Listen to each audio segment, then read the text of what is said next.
All right, a couple minutes after the hour. If I turn this down on my side, does it get quieter for you guys?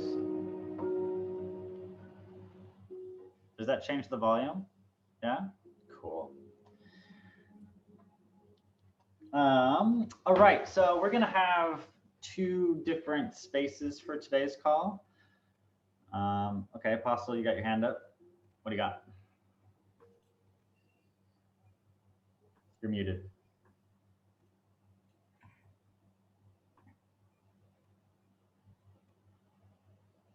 Can I speak about it in 5 minutes? Like, I'll lower my hand now. Okay. The downside of turning down the music for you guys is that it turns down the volume for me, so I'm gonna actually have to turn the music down.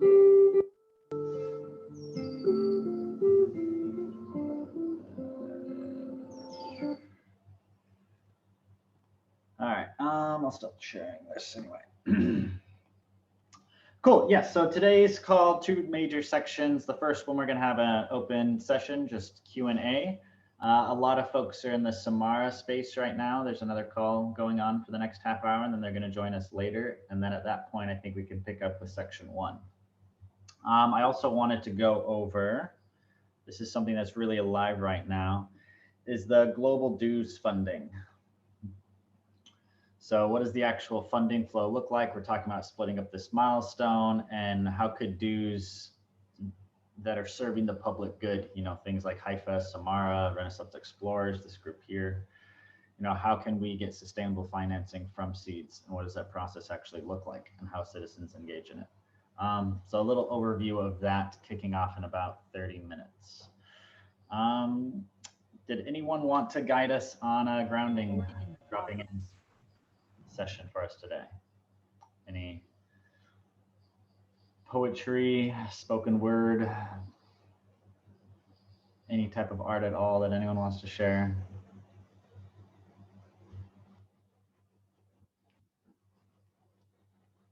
Cool. We can do a breath work. You guys want to do that again? Yeah? Tina, you had something to share? Sure.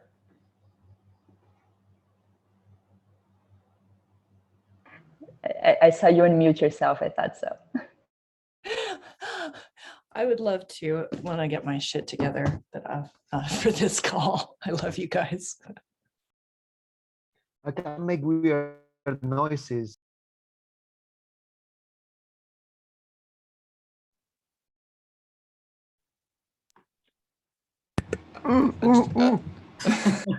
Grounding noises. All right. Do your breathing, Ricky. Why don't we just do one round of breath work, and then we'll open it up to a Q&A. So if you would like to join us, you can stand up. Always remembering opening up the lungs, stretching the arms back, and taking big, full, deep breaths. I know a lot of us forget sometimes to breathe during the day. All right, and we're just gonna do about 70 breaths, or until you get really the tingly feeling, and then close your eyes. Big, full, deep breaths, so.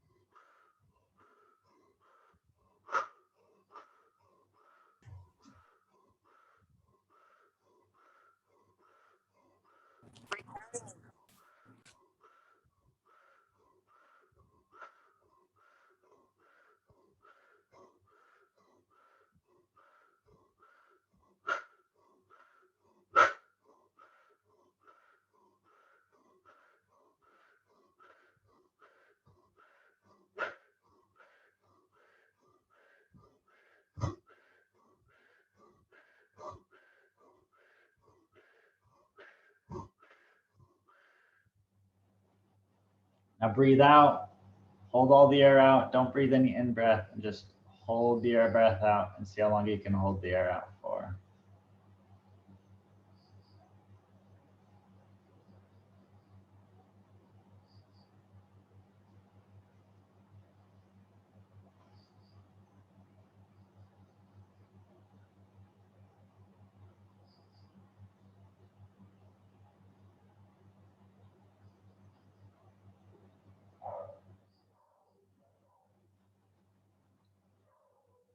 Like you can't hold your air out any longer. When you take that breath in, take as big of a breath as you can and then hold that. So just really fill up the lungs as much as you can with air and then hold that big breath in with those lungs expanded.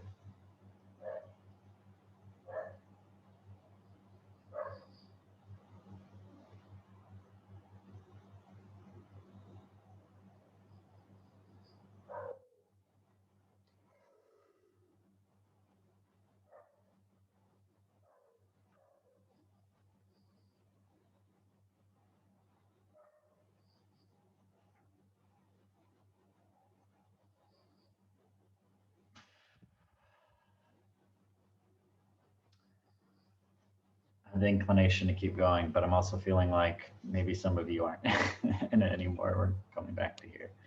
So if you're still holding your breath, feel free to just keep doing it. You don't have to end it just because I am to bring us back.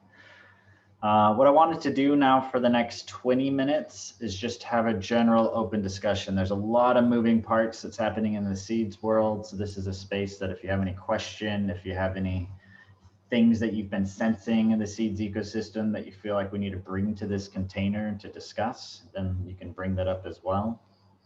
So if you have any question, anything to bring up and discuss, just raise your hand and we'll go in order. And for the next 20 minutes, we're going to see how many ideas we can discuss and cover.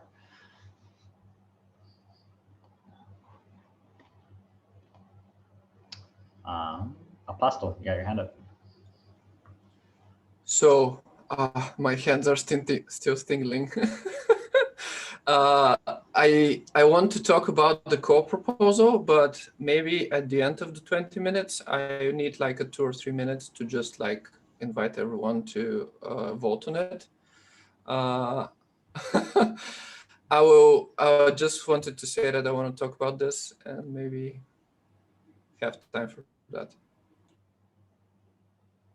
Well, no time like the present if you wanted to go now. I think there will be more people maybe coming from Samara if okay. It's like 20 minutes in. That's my. So we can give you that space at the end of the call then. Does anyone have anything they want to cover in this space?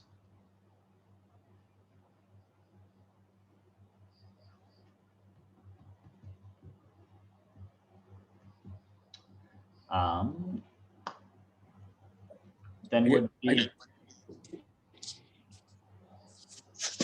Was that you, Justin? Yeah, it was. Yeah, go for it. Yeah, I'm not sure what the question maybe is, but there's like a,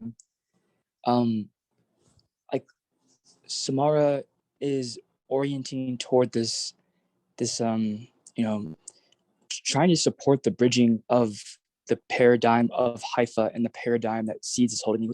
That kind of what Joaquin mapped out in that picture, and kind of what this orientation toward the detangling in order to kind of reorient and prioritize, and so we have that space that we're kind of holding, but also getting ready to hold, and we want it to be something where, like it's about the milestone, and it's about the contributions, but it's also about something that I don't know has something that feels constitutional. About kind of finding ways to hold collaborative space with more mundane things that are still major, as a collective system, and we think we have a sense of what could be, but we also don't really know what people want yet. And so something about my question here is around, part of it maybe just like a wondering who or what do you imagine this first kind of conversation around milestone looking like, possibly, or who do you see coming forward with presentation, or who do you but also like I think maybe speaking to the explorers and saying like wondering like that same kind of vibe. It's like as this like movement of learning and education and edginess and exploration, like what is that thing that is alive for this group too, and in that same kind of vein of like this interweaving of intentionality while also disentangling it and orienting toward kind of a sovereignty. I don't know if that makes any sense or not, but maybe you can say it better in a different way, Ricky. But that's what I'm wondering is just where people are at as we get ready to like invite and hold that space in a way that is meaningful yet effective. Maybe also efficient. That's important here.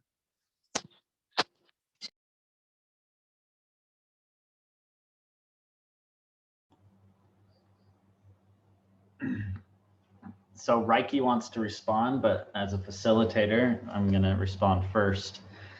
And at least for the next 15 minutes and maybe all the time in this space that we're holding, if you feel inspired to speak, feel free to just unmute yourself and talk, or raise your hand if you would like to get called on.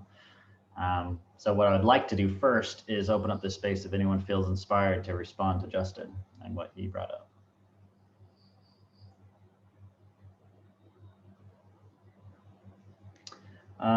Then a quick response from what I would like to see shifting and how I'm kind of seeing it.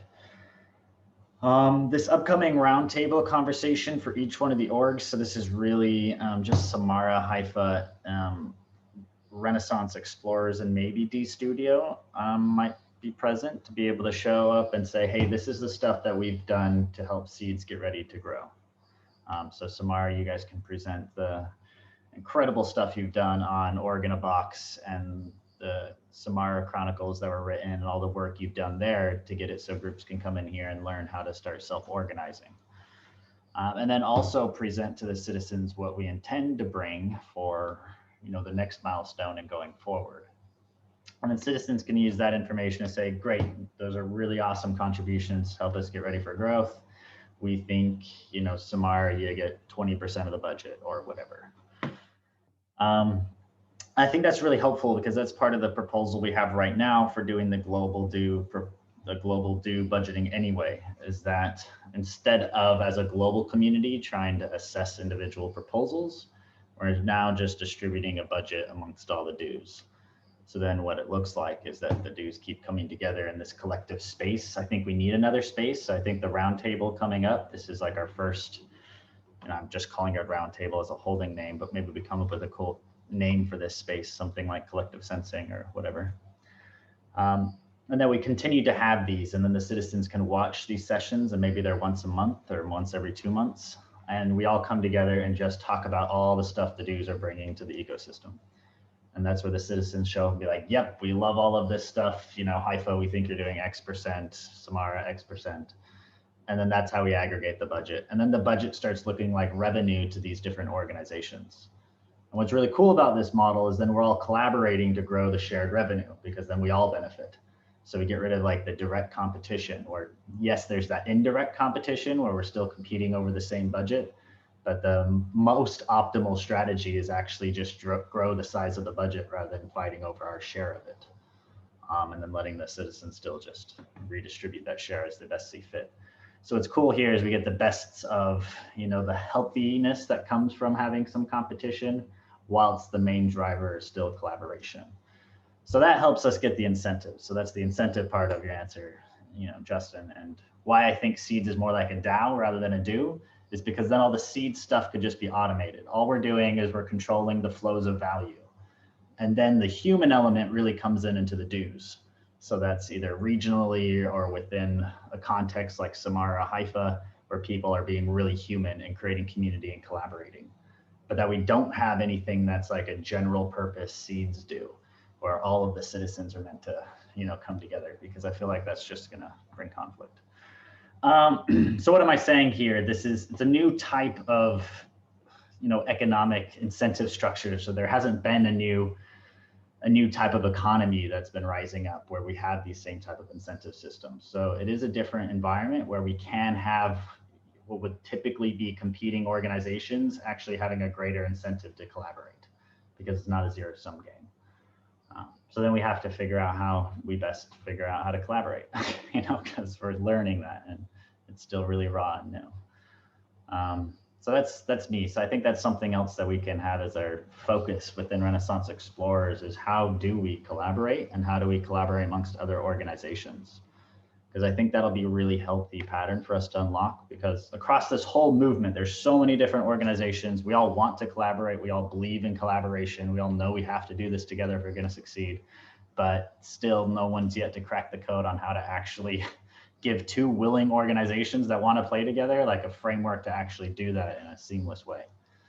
So I think that could be something really helpful for us to unlock, is how can those organizations who are being alliances actually come in and really serve the movement in the best way possible. Can I respond back? Anyway, sure, yeah. Cool. I just want to say that thing is the thing that I'm talking about. More than well, I appreciate actually a perspective of the new kind of way of economic approach to kind of collaboration, or at least just cohabitation in the system. But also, I think thing you pointed to the last bit, which is really what does the space look like for that type of communication conversation to happen in the context of this of this experience? Because I think that thing is the thing that also requires innovation, or at least like creativity, a deep creativity that in order to kind of match the same energy of the economics that you're kind of pointing to. And so that's yeah, that really kind of pulled at me. So I just wanted to like highlight that for whatever reason, so others can maybe also see it too.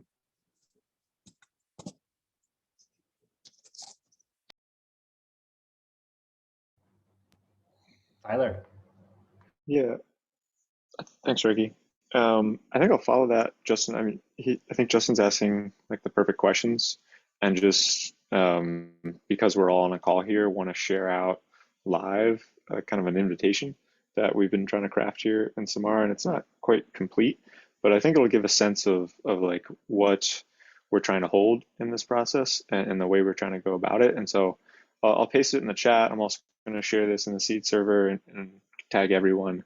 But you know, I think sharing it in this space to hear if there's any specific reactions or feedback to it, and to speak to it briefly. So let me just paste it here to give a sense of what we're thinking.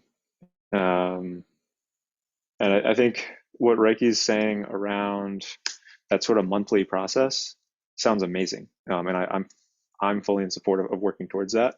But I think there's some legwork to do before we can start doing that, in terms of like really understanding what it is that we're doing before we start to do it.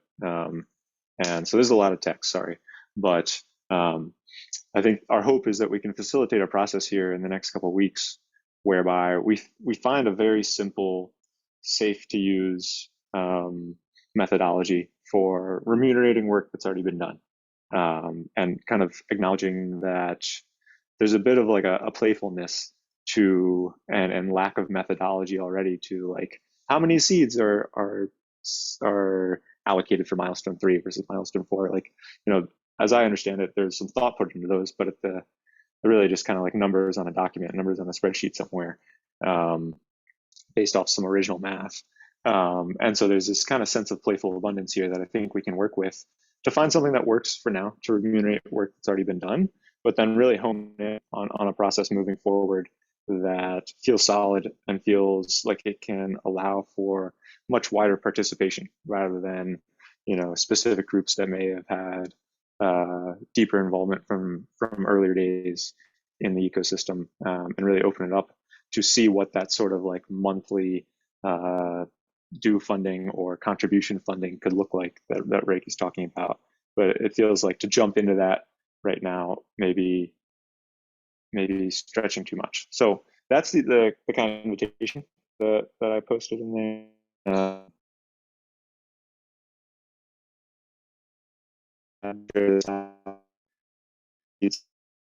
But this is kind of my thoughts on what sort of process we can hold, and would love y'all to be participating in that.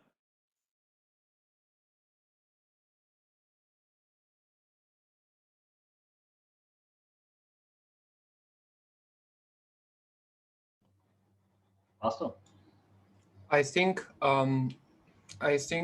monthly payments would be good, but like these roundtables should be at least like after we set the process up, at least every 3 months or 4 months, maybe, just for the sheer like work that organizations need to do to prepare presentations and like gather information and make the process visible. So in an operational standpoint, it would make sense to be every like 3 months, and maybe not be 2 hours, but maybe be a whole day even. Have a session for each organization or something like that. That would be like epic, and like to really like dive into like what the organizations are doing. Yeah, I would love to help design that as well. So I'm hearing a working group emerge for our seasonal celebrations, where we all come together and celebrate the epic stuff over the last season. That's great. Yeah, so if there's anyone wanting to do that working group, Apostle, I think you just volunteered yourself to hold space for that. So reach out to him and we can put a group together to make that happen. I think that's really cool, throwing it out there. We can do it like on the solstice and equinoxes and combine it with that celebration, which would be fun. Julia, what do you got? Yeah, just hearing that reminded me that of the gratitude celebration ceremony that I held like on the new moon, and we didn't have that many people in, but it was really beautiful, and we had this energy flow of people celebrating the great stuff that we accomplished on the last moon, and the many awards and acknowledgements that we sent to people. So if we can preserve that kind of feeling of gratitude in this kind of quarterly convergences moments, it would be great, you know, just to, and then see which of the dues or organizations are more celebrated, and that could be driving your voting, you know. So instead of voting just because, you know, politics, you kind of vote with the gratitude. So maybe if we could have like organizational gratitude, something like that, and do like continuous voting through the quarter, and at the end of the period you just count the amount of acts or thanks that people, that each of the organizations got in terms of what they're doing. I don't know, just thinking out loud that maybe instead of just allocating numbers to budget, we could use other kind of intelligence that's not mathematical, but actually from the heart, you know. So yeah, I think that's it. I love that exploration throughout all of the protocols, which we're about to start diving into again, is, you know, how do we make them centered on, you know, heart-based compassion? Because if we can create a new type of economic system, you know, why not make it one that's, yeah, anyway, you guys get that. One request for forum post, and Julio, maybe if you would be willing to do this, is setting one up for a do building toolbox. So that idea of having, you know, a gratitude ceremony once every new moon, that's a tool that, you know, dues can use to employ to build community and, you know, find pattern and rhythm. So it'd be really nice as if we set a forum post for any idea that's like that, of a pattern that a community could adopt that can help them build community and connect and relate and grow new economies, all of it. We can have just a whole thread full of it so people can come in and leave a comment on it. So that'd be really nice, because then we can start tracking all these ideas as they come up. And it would be really cool if we had a couple other threads like that on the forum post, or if we have an idea stream of a particular topic we want to continue to unpack, then we can just have separate threads for them. So that could be a pattern that we have too. try to start organizing this abundance of information that we're uncovering. Cool, we have 3 minutes before we'll shift into going over that funding proposal a little bit more. So is there any other questions, thoughts, feedback on anything we've talked about that anyone wants to share?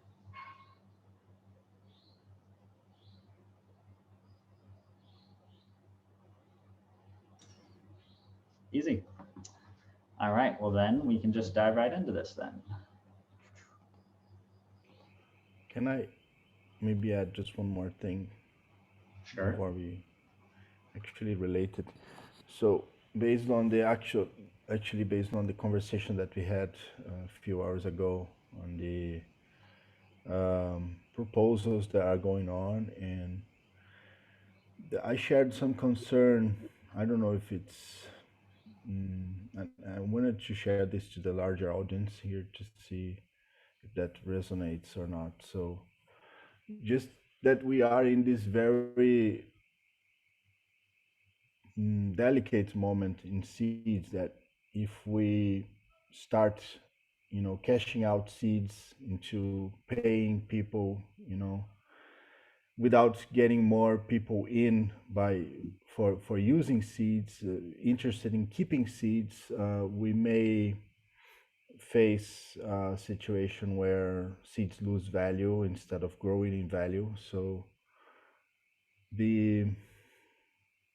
I know that the time on the planet is very dire for many people, and people are really in need of this currency to keep up with their personal needs. But just what comes to me is this sense of urgency that we just don't, overspend with seeds, so that we discourage people to on board to, buy seeds and keep seeds, because people are just selling. And if people start selling, more people start selling, and then suddenly it loses all value. So just wanted to bring this up so we can have this conscience when we are trying to decide how much are we, going to spend, and so that we make this healthy, so that's it. Thank you.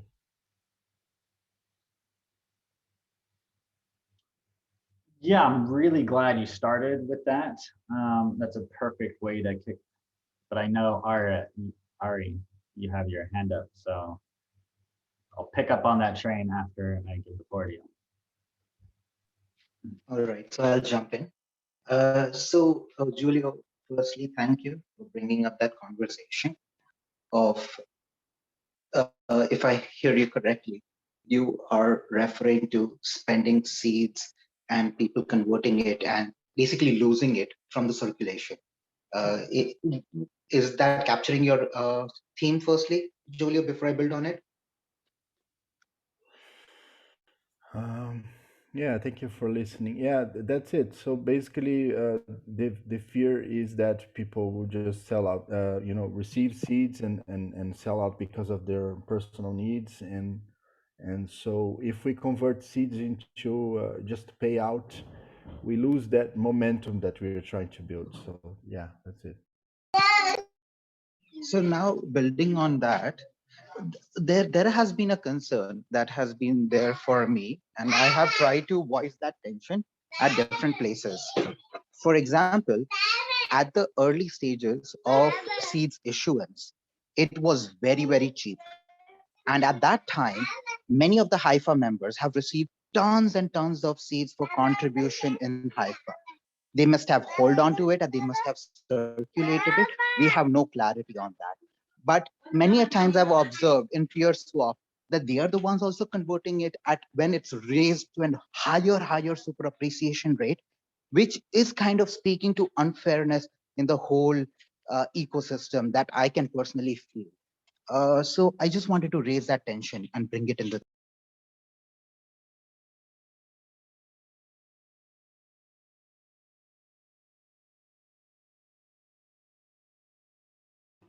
So it's 2 different pieces altogether. Yeah, we can give a few minutes to that. Does anyone want to respond to that tension that Arya just brought to the table, or have any perspective to add to it?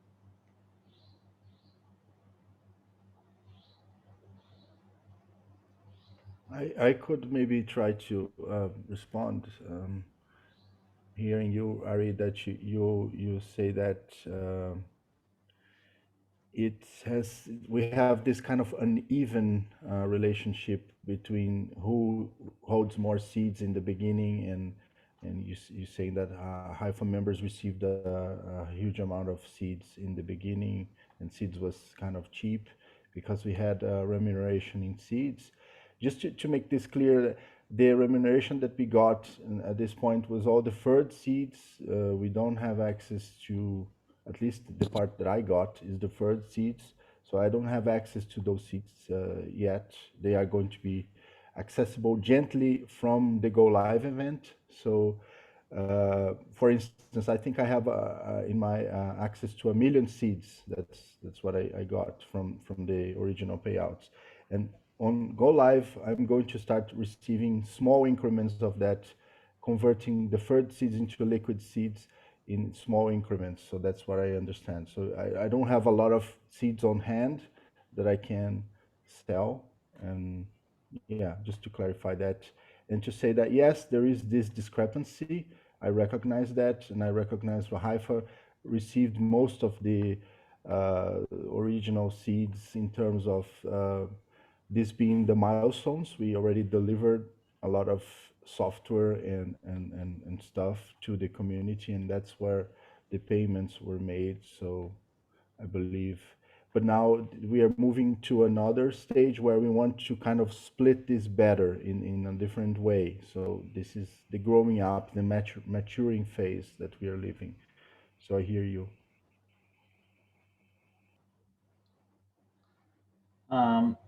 Reiki hat.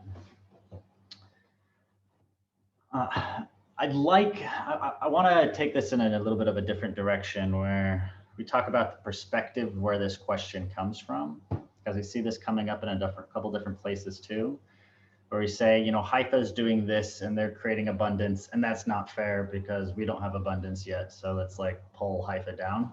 Is one perspective. Or it's looking at it and say, oh, Haifa has abundance. How did Haifa build abundance? I want to build abundance too. Let's do that as well. So for example, just talking about numbers, let me just bring this up.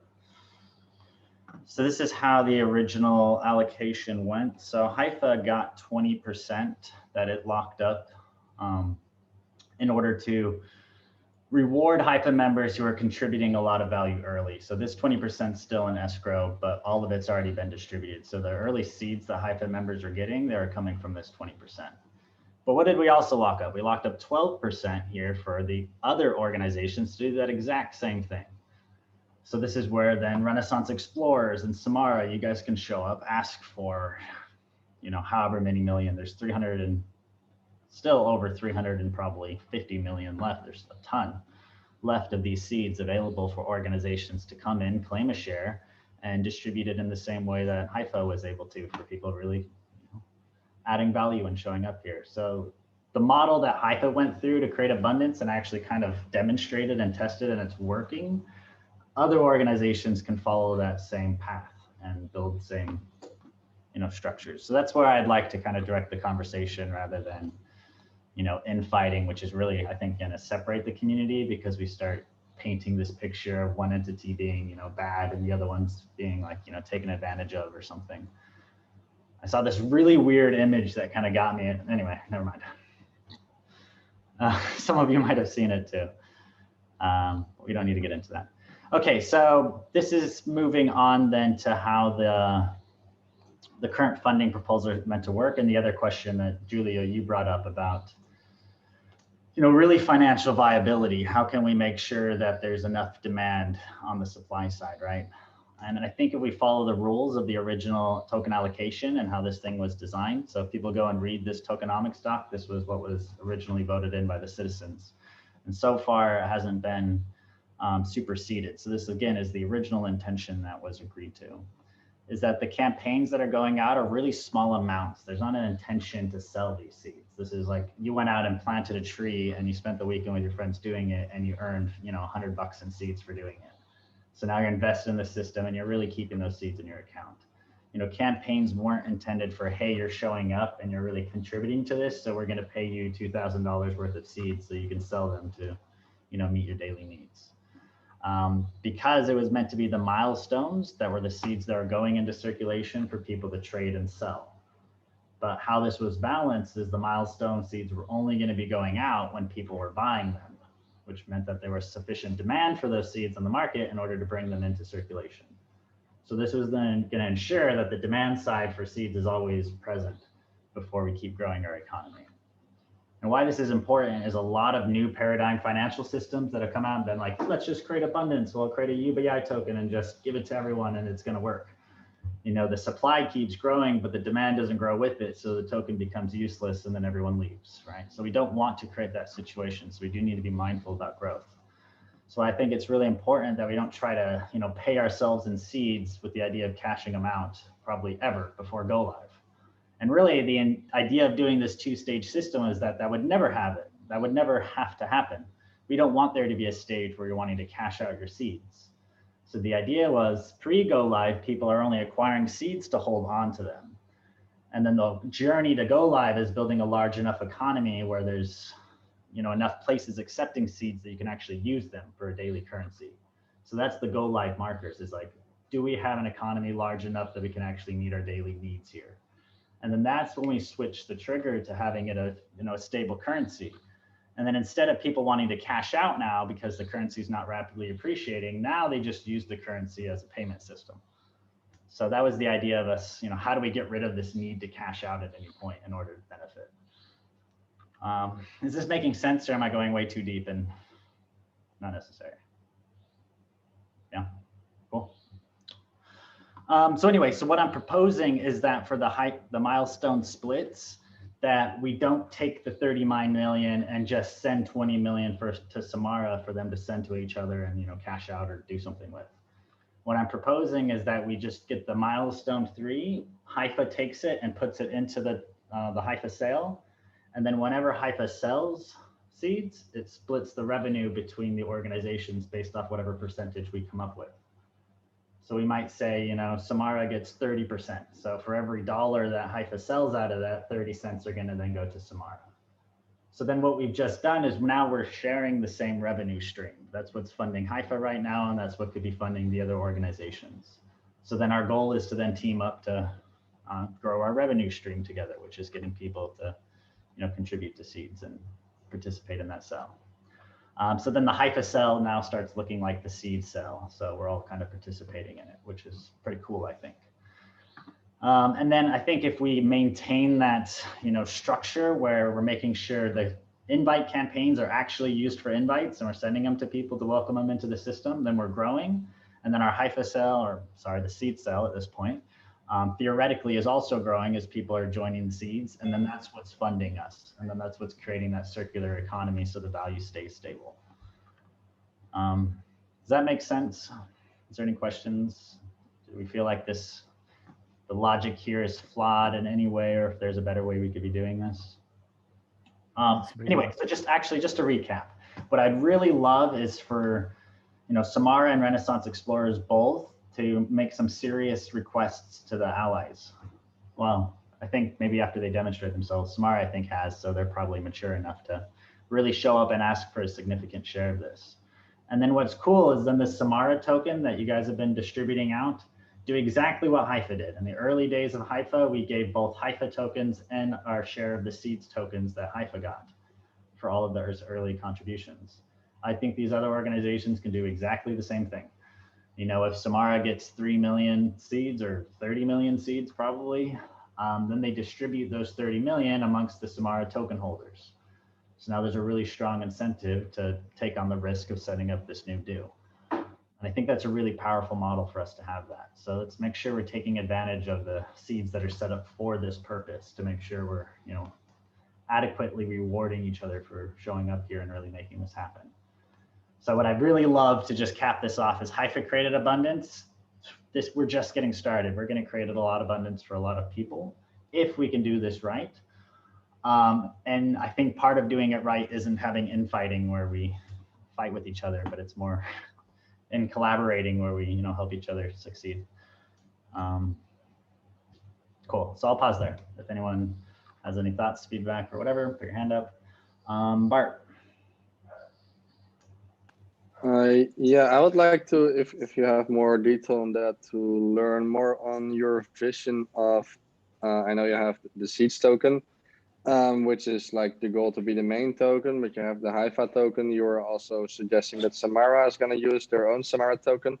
How do you envision this, and why don't we look into a vision that where we can use the seeds token as much as possible and avoid these creations of all other tokens next to the seeds token? Yeah, so token is a lot of things. I don't think there's ever going to be one token to rule them all. So going forward, something like a Haifa token and a Samara token, they represent more part of access to those communities and contributing to those communities. And likely these tokens are meant to appreciate value or have some other type of design behind them. But what Seeds is trying to optimize for is maintaining value to be a really good unit of exchange. So going forward, you wouldn't necessarily invest in Seeds. It would just be something that you're holding your value in, right? Why something like the Samara token would be something you might invest into because maybe the token's going up in value or gives you certain rights. So I think there's going to be an ecosystem of tokens, and probably every do would have its own token behind it that's representing contributions to that do. So Haifa is launching dues itself. So the do technology, you need the Haifa token in order to access that do tech. So even the dues that are going to be setting up in Seeds, they're going to need to acquire Haifa in order to use the do tools. It'll be small, and Haifa is going to sponsor a lot of this. But anyway, so Samara can do a similar thing where the organizations that Samara helped get set up, there's some type of deal where, Samara tokens are being traded between the communities or whatever's happening. So I think that's really cool, is that communities get to create their own token, which represents value. And then they get to go about the really cool process of figuring out all the different ways to give that token value and make it meaningful for people. Or communities might show up that don't want to have any token at all and they just want to use Seeds. And I think that'd be cool too. So anyway, does that answer your question at all? Or? Yeah, it does answer my question. I think there is a lot that we could discover still on different investment methods, because I think this investment method is kind of traditional. It's based on the old system, and it is, I mean, I think there are investment methods that are more equitable that we could design. I think there's a lot to win in that area still. And I'm very interested in diving into that area to see how we can stop creating currencies that are supposed to appreciate in value, but we can support these projects in different ways. But yeah, it answers my question, and I definitely understand why at this point of the process, this is a really good way to get dues started.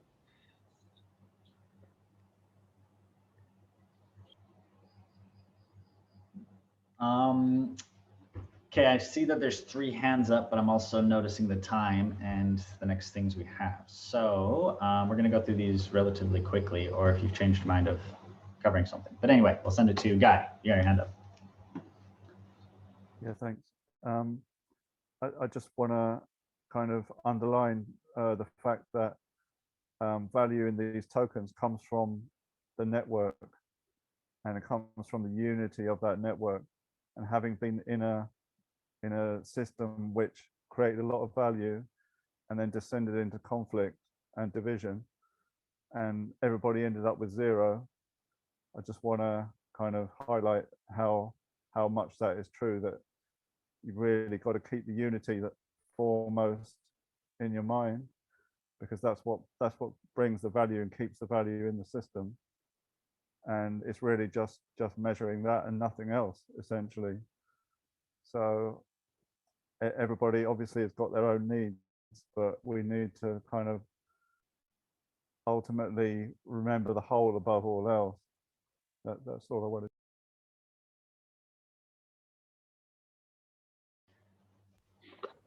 Can I jump in? Did someone speak up? Yeah, this was me. Can I jump in? Yeah. So I just want to build up. I agree completely, Guy. Thank you for that. And I'll make it quick. Currently, the seeds tokenomics, how it's worked. Firstly, right now also we are taking a very technocentric view to this whole tokenomics. And what has come so far is that the rounds that have been sold by Haifa has definitely created a interesting system, interesting proposition. But now we need regenerators on the ground buying the seeds and supporting it. For that, it has to be cheap. It cannot continue to be $1 a seed kind of a rate. It has to be going back to the reset. And that is where I say, where if a Kenyan can buy for 1 shilling 100 seeds, that will create the abundance on the ground to create the circulation that we need for regeneration, not currently the dollar to support Haifa or Samara and our bills. It should be the regenerators on the ground getting the tokens to circulate on the ground. And that is my insistence, that Haifa should move away from seeds. Haifa itself now has so much value proposition that Haifa token that people will be willing to now invest in.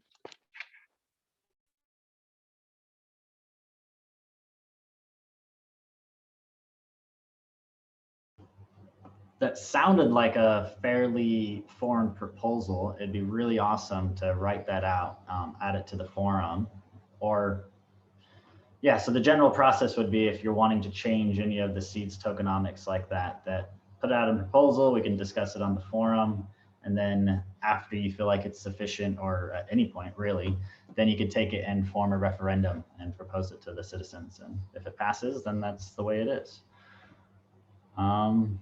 Cool. All right, let's dive into this here. Yes, please. All right, let me get you guys' spaces out of my way.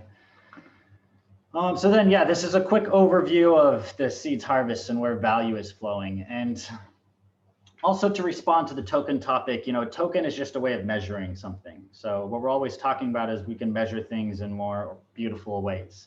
Great, well, let's just design that behind the token. And that's why it's really cool that every ecosystem can have their own token to explore with this, is because then they can design the characteristics that they feel valuable, or that they, the values, there it is, of that culture can be instilled in their value token. So we can start attaching values to value, if you know what I mean. Anyway, it's a cool connection in my mind. So seeds harvest, there's 4 places that it goes. One of them, it goes to everyone on the platform. So all individuals based on our contribution score. Cool, so that's like our universal earned income. So that's not present here. And then there's 3 other places. It goes to all the organizations based off of their regeneration scores. We get that. So as a member of seeds, you could be part of any number of organizations you want. There's no limit. And every organization is gonna have its own type of governance. So example, Haifa is an organization, Samara, whatever. And any business, there's a farmer's stand and they're selling apples at the farmer's market, then they're a business. So they're all part of this, right? Then we have regional dues. As a citizen, you can be only part of one region. Unique regional governance. So each region's going to have its own due as well, and they can start evolving their governance to be whatever they want it to be. And a region just needs to be 144 citizens that are part of that region, and then it's active. They can represent physical land bases, and that's what we're encouraging, is for regions to behave like bioregions. But why it's important that we don't say that if you're in that bioregion, you have to be in that region, is because, as we're already seeing, every due has its own culture, has its own power dynamics. Once we start getting people together and they start playing together, then it behaves a certain way. So we don't want to say to anybody, if they're part of one, they just happen to live somewhere, that they have to play with certain people because it's their only choice. It'll be much better if it's like, you can play there, but if you're not liking how they're playing or whatever, then you can set up your own region. And if at least 144 other people like the way you set something up, then it's a region. And then these things can simultaneously exist. So this is what gives more flexibility and freedom to this thing to evolve the way it needs to, is that, we have a lot of flexibility in other people being able to set up new regions and grow them organically. But the restriction is that you can only be part of one. So, and there's a natural growth there, because the larger the region is, the more share of the harvest it's going to be able to capture, and the larger projects that region can fund. But the larger the region is, the smaller your voice relative to everyone else is worth. So there's this natural like pull where, you know, you want it to be large enough to increase your budget, but not too large that your voice is meaningless. So I think we'll find our own like homeostasis of what the optimal size of a, you know, a regional governance community actually looks like based off of those, you know, dynamics. And then the final place is the seed's public dues. So that's what's the change in this proposal. Instead of it being one global due, which was the original idea. And literally the only reason that was the original idea is because the concept of building what Haifa built with the due was just out of the question. That was just way too complex, and we needed something simpler. So that was why we had set it up, you know, originally that way. But now that we have the due, and this is something that is live and something that Seeds is going to be able to use, I think it makes more sense to, you know, have this new structure. So then what it looks like is what the citizens are doing is they're just directing the flow of the public value for the dues and saying, like, I think due 1 gets 80%, due 2 gets 10%, due 3 gets 10%. All citizens vote, that's aggregated and weighted by contribution scores, and that's what's going to determine the payouts.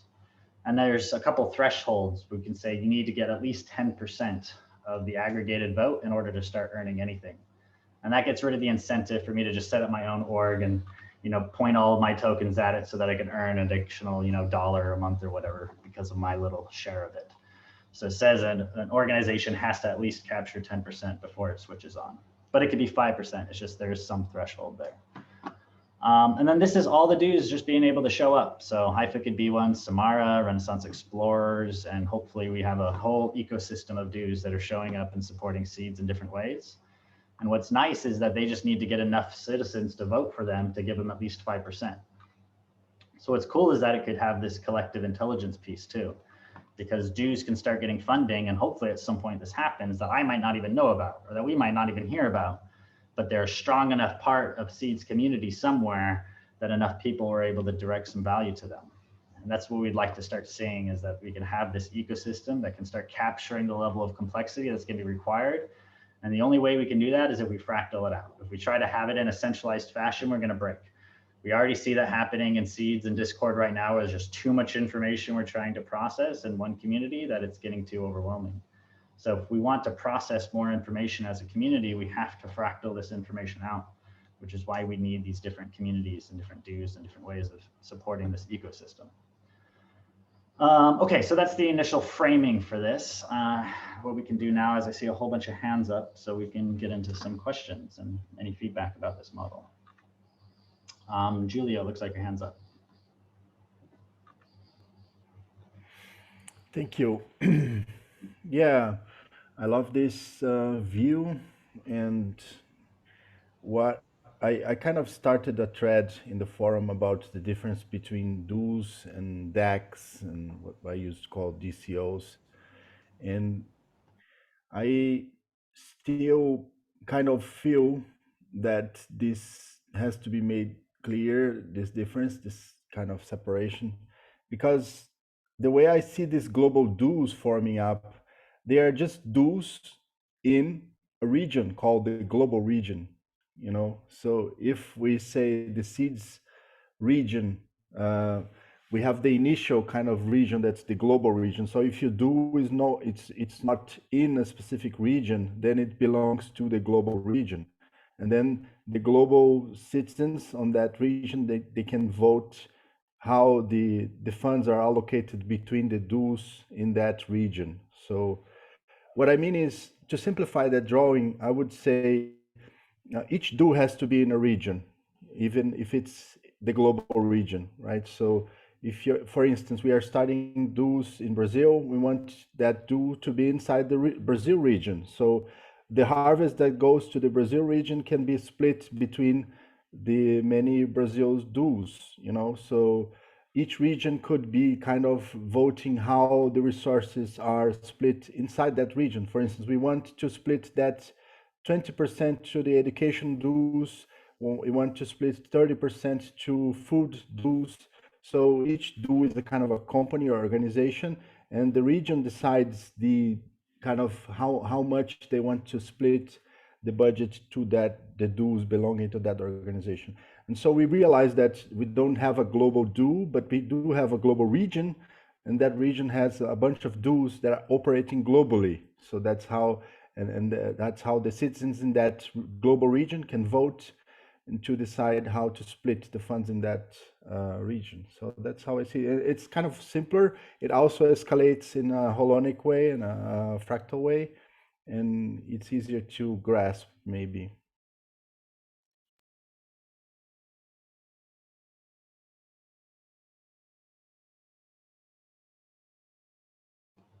Sure. I agree. Beautiful. Bart, did you have something to add to that? Yeah, I had another thing to say about the code. I think it's interesting to look at, like you say, one citizen, one bioregion. I think it makes a lot of sense if people have, for example, I spent Barcelona quite some time in Amsterdam, in a bioregion, but like if I'm, for example, spending 6 months on both of them, I might want to both bioregions, and then it makes sense to, like, for example, I only have 60% of my voting in the Barcelona place and 60% in the Amsterdam place because I want to join 2 bioregions. That something like this can balance out, and if you want to be part of 3 bioregions for some reason, it goes down again, and that in this way you have to divide your votes over different bioregions if you want to be part of more bioregions. I think that can be a good way to also give people the possibility to be part of more than one bioregion.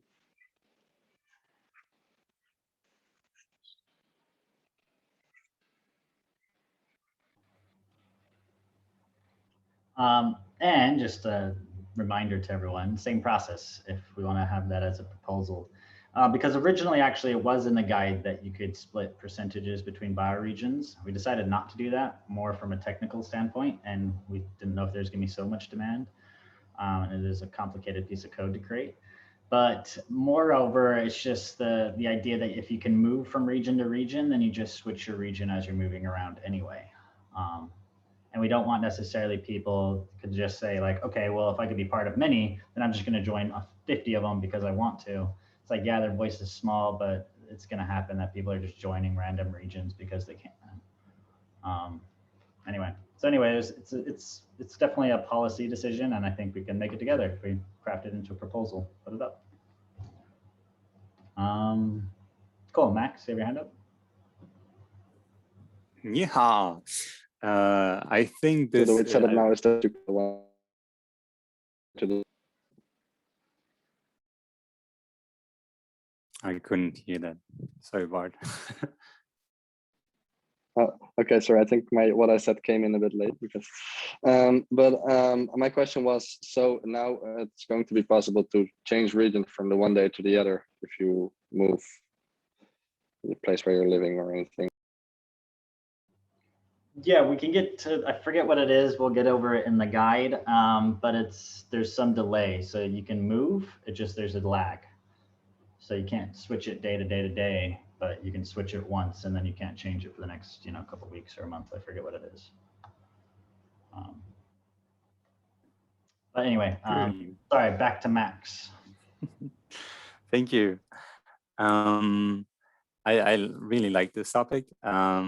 So I personally have a lot of thoughts about this, but that's not why I speak up. More to show that there is a lot of potential in this space, and I think a lot of stuff needs to be clarified, like sort of get clear how it really is going to work, which I haven't got the feeling from the game guide that this is all in. Like, for example, how is it when, there is a river flowing down, and certain bioregions are all connected on that river, and how they work together. How will they take care of that river? And then also that means that if they take care of that river, that impacts the whole planet through the oceans, and how all of this can be made aware. And the same goes for DHOs that have an impact on maybe, the region, but also on the global level, and how they can be rewarded for what they do, but also be monitored for what all they do. And so this is something not quite in there yet, but it's also quite complex and tricky. But I just want to put it out there that maybe people have ideas or something sparks in them, that we can create a proposal and look deeper into all of that stuff. Thank you.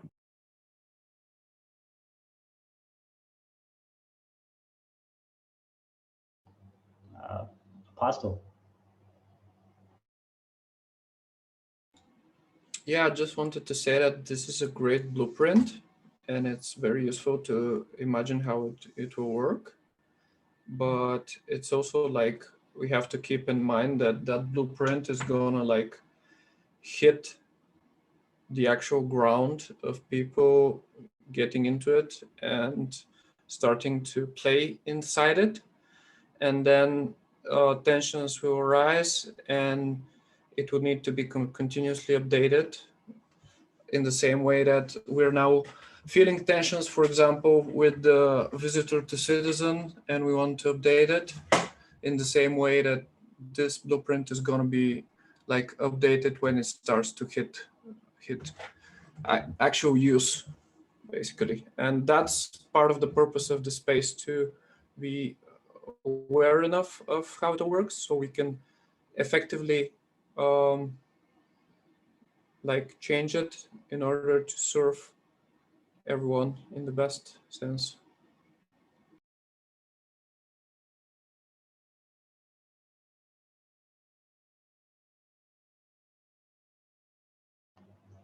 %100%. Julio, is that a new hand or old hand? It's a new hand. It's something I was mentioning, actually replying to Bart's idea of having you be able to be in many regions.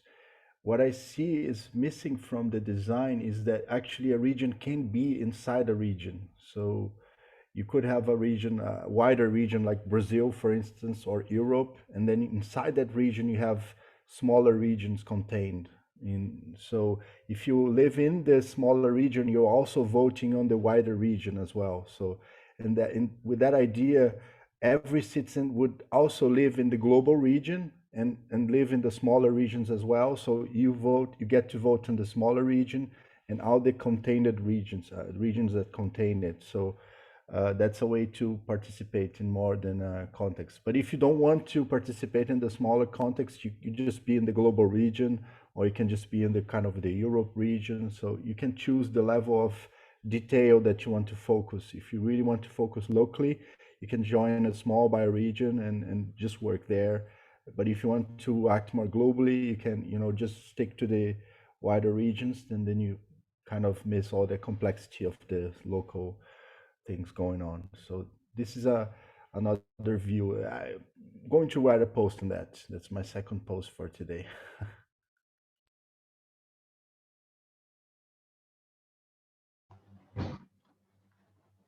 Ugh, I love that fractaling model where there is an incentive for there to be those super regions that might contain millions and millions of people, because that means they got a larger budget that they can commandeer or command. So that might have that drive to have large ones, and then them fractal within that region, so that it's then that global fund sending it down, so it starts looking exactly what Seeds is doing, where then they can issue it out. So yeah, that's it. That's interesting, and we'll see. And what's nice about this is none of this matters, because it might work out this way or it might not, but whatever it will be, it'll be organically emerging based on where people flow and what structures are formed. So it'll be kind of cool to see that unfold. Cool. Well, we've got about 23 minutes left. There's one more piece that I wanted to bring up that's just really alive right now. So let me do that. If anyone has anything else once I find that part, feel free to unmute yourself and speak up. Ah, well, I already found it. Look at that. Okay, so I know I'm skipping to the governance, but this is something that's coming to life right now. So this has been in the game guide for quite some time now. It's been saying it's been completed because the seeds contract side have been completed, but it's just now being put into the passport. So it's probably worth talking about. But it's the idea of there's two different types of campaigns. Is we have an invite campaign and a funding campaign. So a funding campaign is the one that we're saying that traditionally wasn't designed for, like, hey, you know, we have this budget and a proposal and we want to get paid seeds to accomplish something. We've talked about this a lot. Invite campaign is, it's just about sending invites. So we created a new contract, and this was designed, I feel like 6 months ago at this point. And what it looks like is there's an owner account who's proposing it, how much they're requesting, and then they put into the contract the max amount per invite.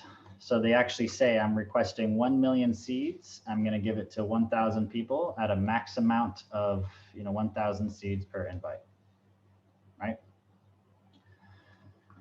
And then what we've added is this new piece, reward per invite. So now the campaign runner can actually pay themselves, which is what we wanted to have, is that the person who's running the campaign gets some type of commission or compensation for running this. I think that's fair. So now within the proposal itself, they can say, and as a campaign runner, I want to get 10 seeds or whatever for every invite that's accepted. And then you put the reward owner, which you would put your own account or whoever else is running the actual campaign. And then they get all the referral bonuses, and all of the reward amount is then given to that reward owner. And then what this does is then it sends the invite seeds into the invite account so that the person actually doesn't have access to them.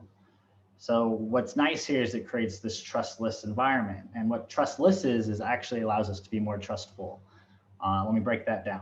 If we have systems that protect ourselves, that reduce the chance of there being a risk, then it actually allows us and gives us space to be more trusting of new people coming in, because we know that they can't necessarily cause harm. So it allows us to have more trust and to let people show up and demonstrate themselves without the community running into a bunch of naivety and failing because we wanted to be too trusting and we didn't have security for that. So what this looks like is that an invite campaign is going to go into escrow, and it just has to be invites. So someone can't say, hey, I'm going to send 1,000 seeds to 1,000 people. We send them the 1 million seeds, and then they just go to Uniswap and sell them for cash and leave.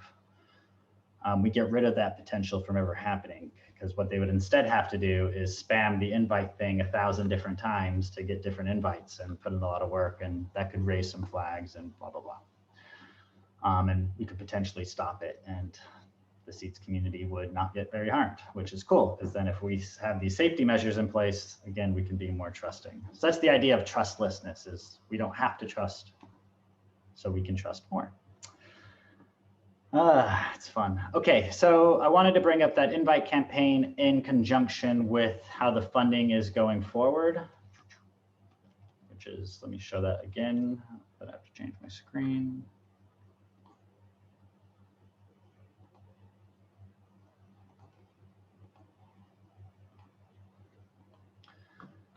So then what we're doing is within the dues, we are earning that milestone and then selling seeds. So that wraps it back to the beginning of this, is like, how do we maintain the financial viability of seeds? Is we're only selling the seeds that are coming into the ecosystem through being sold. And then the campaigns is what's doing the invites, and we get rid of the idea of a funding campaign for now. We say, let's not have seeds be for funding campaigns yet. Our ecosystem isn't, let me just stop sharing that, isn't mature enough to be funding projects just yet. We don't have enough liquidity, so let's not be focused on that. And then when we do feel like we have that maturity, then we can reinstantiate the idea of funding proposals. But I think what would be really healthy for those funding proposals to also be within a due. So that we, again, have this trustfulness, because then instead of sending, one person 1 million seeds and they said they're going to build something beautiful with it, They just take that and go and sell it. What we need to do is make sure each one of those pools of seeds is under multi-sig. So it'll go to a community, and now 5 people have to make the decision in order for it to send it out. So we get rid of that idea that one person can run off with the funds. So I think that's why it's really important if we have public money, which is what it is. The seeds community is saying, hey, we are entrusting you with these funds to do some public benefit. So if we're entrusting people with public funds, we need to have some safety measures in place where they can't just embezzle the funds and run away, right? So that's why we want to put the invite seeds in escrow, and then why all of the other seeds will go into a due environment where it's a group of people managing those funds together.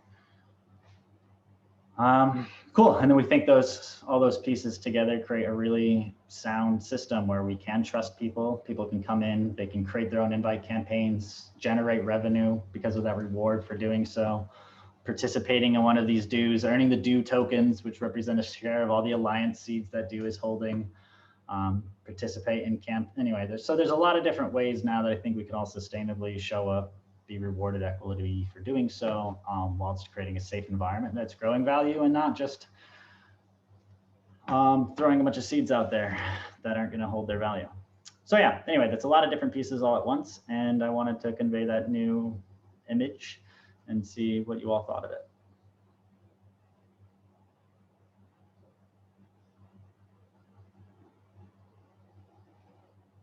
I want to hear from some other voices that we haven't heard from yet. So I'm going to call on your name, but I'm only going to land on it for a second. If you feel inspired, speak up, but if not, then I'll call on somebody else. Anna.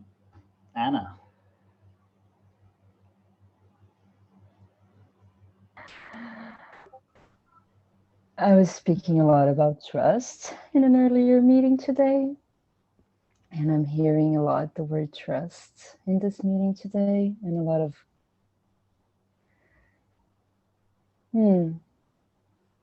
what I would say nourishing ideas into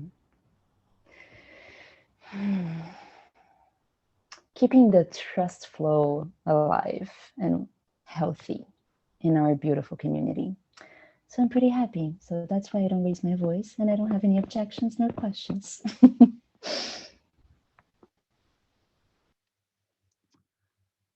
Ooh.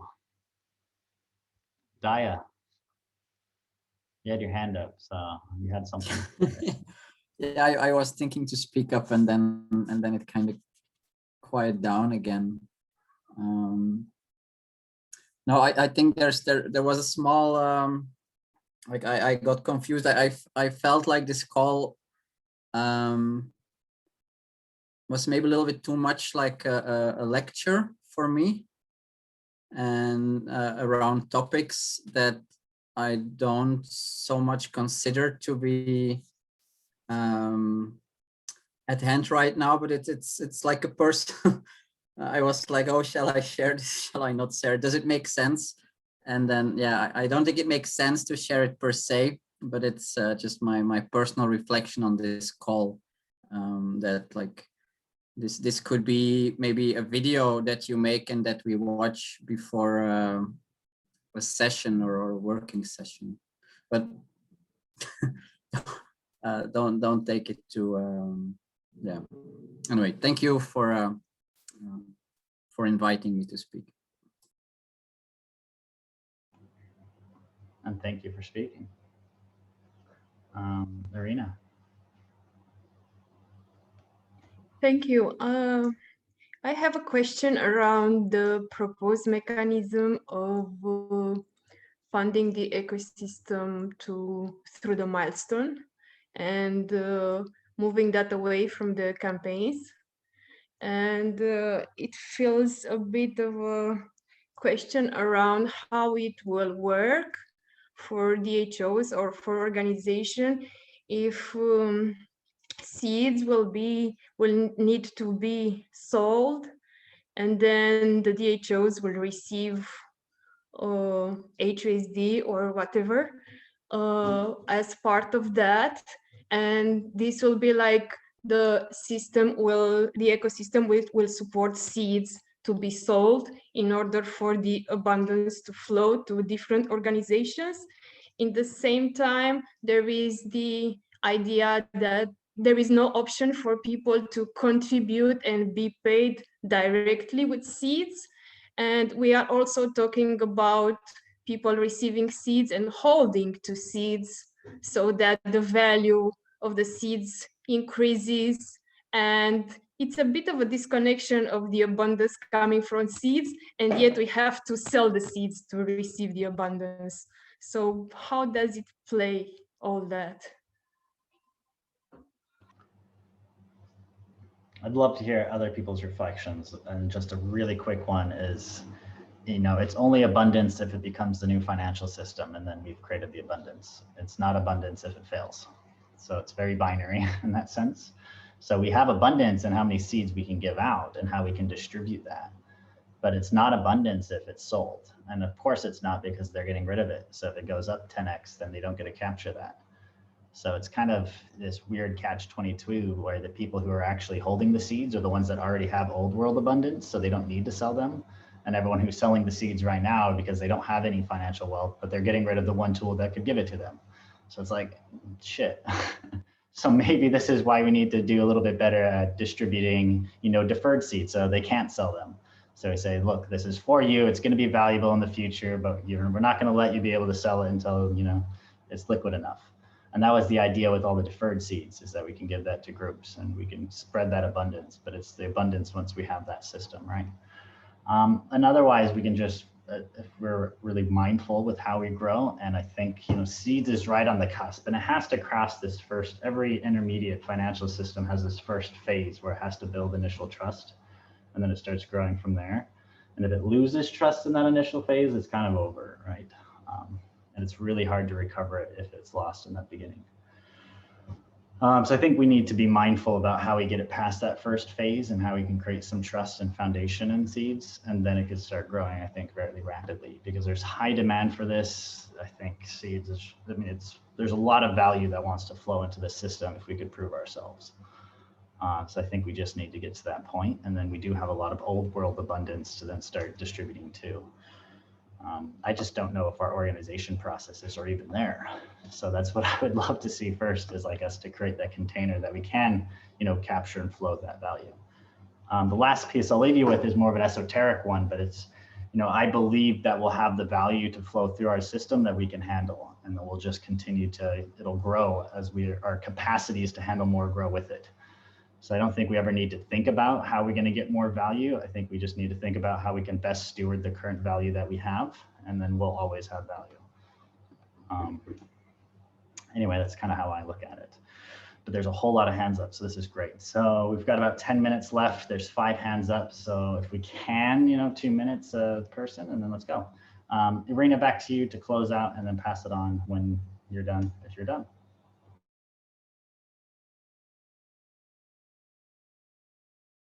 I passed it back to you because your hand was still up, unless your hand isn't up anymore. Nope. Okay, so over to Apostle, and then when you're done, just pass it off. So I really resonate with what Irina says, and maybe just asking people that receive payment in seeds, asking them to be mindful to actually keep some of those seeds in the system.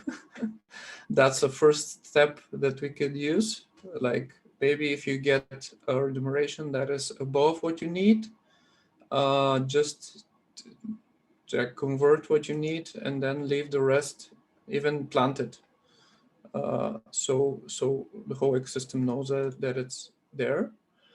I also think that one of the key components in order to grow the movement and actually make seeds viable means of exchange, exchange of value, is to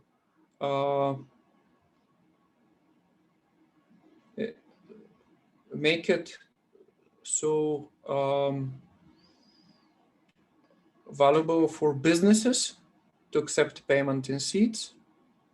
I think that is the most crucial point, that people can actually buy things with seeds, so they don't have to convert it.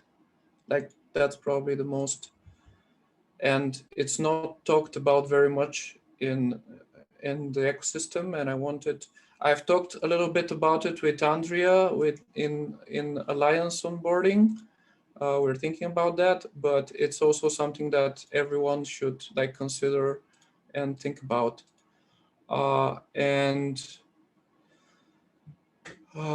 Also because a business is actually like a very good ambassador if they have a sticker in their shop and they actually can onboard people really easily. Anyways, that's another topic. I also think that the Seeds cryptocurrency actually has the potential of being something more than all the other cryptocurrencies. Like there is almost no cryptocurrency is actually breaking into mainstream people. And that is because it doesn't, in a way, it doesn't serve their needs. And right now in the planet, regenerating the earth is a need that probably everyone in the world has. And we're actually like delivering that if we can do it in a very good way that actually like embodies what we're trying to, what we're preaching or what we're marketing ourselves to be. If we're actually able to do that, it could spread really fast, and it could actually be like the app that like makes crypto, how do you say, mainstream in a way. Anyway, there are issues with that as well, but I just wanted to put it out there. And I pass it on to Max. Thank you, Apostle. That's something that I didn't want to talk about, but actually, like, I 100% agree. And in the Samara space, we have been thinking of like creating a space where people can actually list their things and start trading with what they have and feel like, oh, I can do something, even if it's just little things. And we are working on that, and it's coming soon. But I also want to use that opportunity to invite everyone to take part in this. And for example, you, Apostle, with your super mega gigantic programming skills that you have would be so awesome. But okay, just on the side. To the campaigns, as far as I understand it and understood, it's then only possible to use the funds for the gift seeds funds through invite. So that means only if you send out an invite and this gets accepted, or is the invite something different here than the usual seeds invitation thing? If it is, horrible. I don't think that's too good, because, for example, the Renaissance explorers won't be able to even reward people here now if that would pass. We can't make better than free courses because there are no seats available anymore. And so we limit the possibilities of how we can support others quite a lot, I feel. And this comes for me through fear of something that might happen and not really of something that has happened and we need to take care of. Because right now, at least, I feel that the seeds community is what makes seeds so incredibly beautiful and valuable, because we all have the same vision and the same hopes, and we are not trying to enrich ourselves through this. And I feel this invitation campaign is basically just there to make it more secure that no one can just use it for their benefit. So I would be against that. to Javier. Thank you, Max. I'd just like to, well, Ricky said it all before.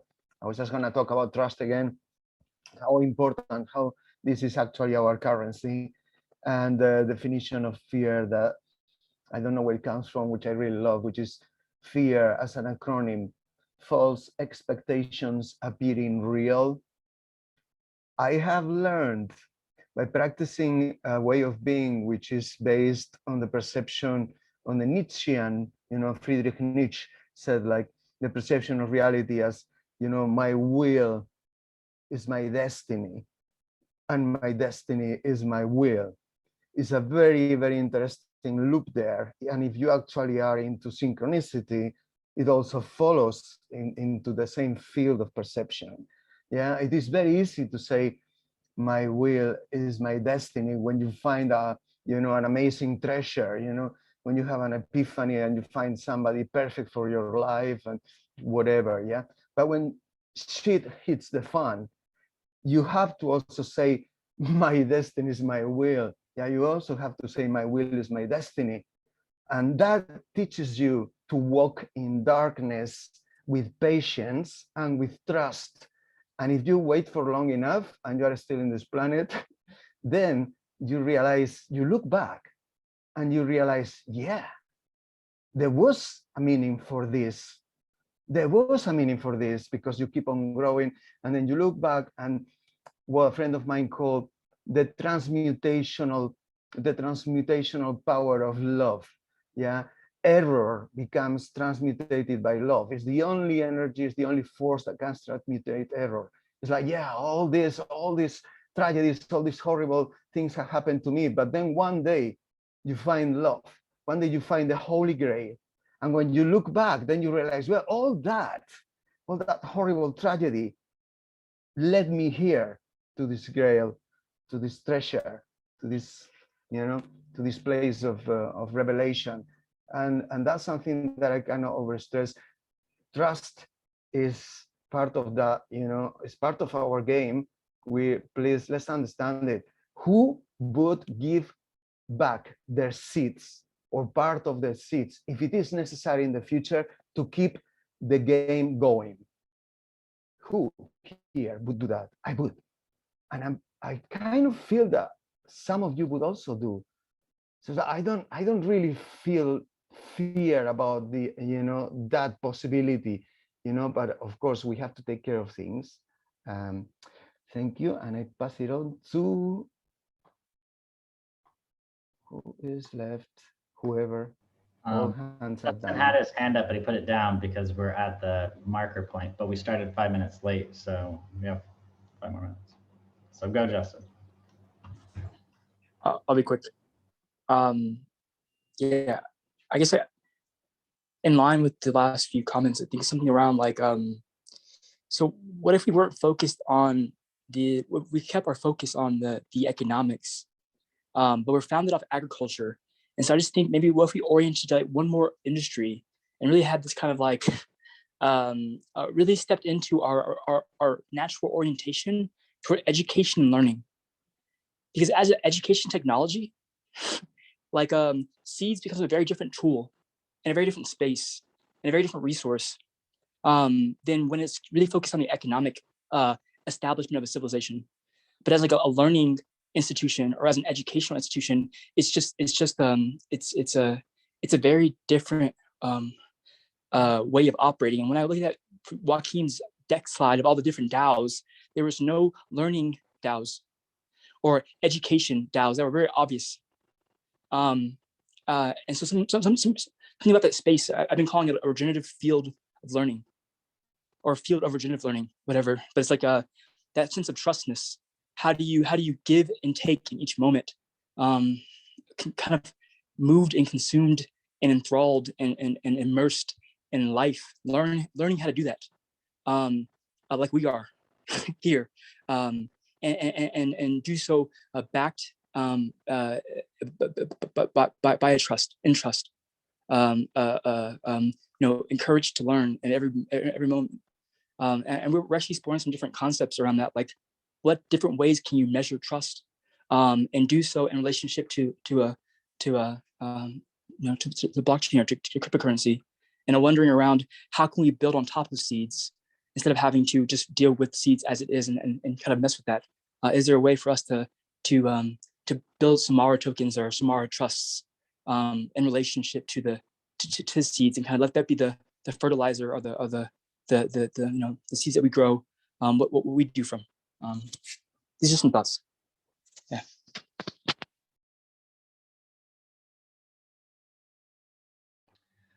Ooh, a beautiful thoughts to close this out with. I know Apostle has an announcement to share, and then we'll close out for today. So, beautiful people, as you know, there is a co-proposal for voting for this cycle, and it's for 1,777,000 seats. So 1,700,000 sets. Blah, blah. Anyway, so I would invite everyone here to vote on that with somewhere between 7 and 97 votes. I personally voted with 77. So, and I would also want to invite for everyone here to invite at least between 3 and 7 other people to vote for it. That way it will spread and we would actually get enough votes to pass. And I will think about, I will actually want to also invite everyone to, we have a project for creating art and storytelling. And I was a little bit of sketching here in this call. I'll share the sketch later, but we can actually start doing that again. There will be seeds funds for that, or if you just want to do sketching or painting or art creating, just let's start doing it and yeah, start to share that art, that visual perspective in our calls as well. That's it for me. Thank you. One thought to close this out with, because the culture of seeds is really being formed by in large part what we're going to be doing here in Renaissance Explorers. So we get to kind of set the pace of what is the cultural norm, and that goes with governance too. I don't know the right answer to this. We're going to have to discover it together. But how do we want to go about governance? So there's one frame where we create a culture where the norm is for us to say, hey, I have something up, come vote for me. And we try to do that, encouraging others to vote for our things, versus a more of a neutral stance where we all try to say, look, the game is collective intelligence, and we actually want people to oppose go to the co-op and vote for the best thing. So we don't want them necessarily to vote for us. We say, go vote. And that's what we're encouraging, because we're encouraging them that collective intelligence to drive funds rather than collective persuasion and annoyance is what it's going to end up being, So anyway, it's just a thought of what type of culture around governance are we wanting to form here, and what standard are we going to set going out there. So a couple paths to take, choose whatever path makes the most sense to you. Peace and love, y'all. Maybe we can unplug or unmute our microphones and make some noises, say goodbye. Why you betray you? Thank you. You all have a fantastic week, and we'll see you all in the Noosphere. And Peace. Beijos. Bye. Bye. Don't forget to save the chat. Vote. Save the chat. Vote.